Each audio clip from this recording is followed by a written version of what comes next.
हामीले लास्ट जन्ममा केही राम्रो कार्य त गरेकै हुनुपर्छ। हामी मेस्सी फ्यान्सले लास्ट जन्ममा केही राम्रो गतिलो काम त गरेकै हुनुपर्छ। जसरी मेस्सीको यत्रो गेमहरू हामीले हेरे, 900 गोल्स अलमोस्ट पुरा हुन लागिसक्यो, 400-500 एसिस्ट कति हो हुन लागिसक्यो, 1300-1400 गोल्स कन्ट्रिब्युसन। स्टिल यत्रो हेरेर, यत्रो रमिता हेरेर पनि हामीलाई पुगेन। अझै 2-3 वर्ष मेस्सी दाजुले कन्ट्र्याक्ट थपिदिनु भयो इन्टर मियामीसँग।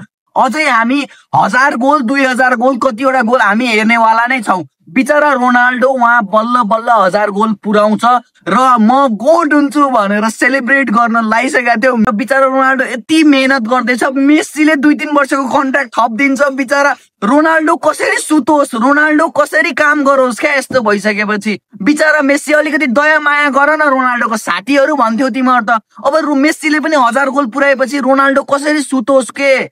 हुन त सुत्न त सुतिहाल्छ, जर्जिना छ साइडमा। ल बाई बाई।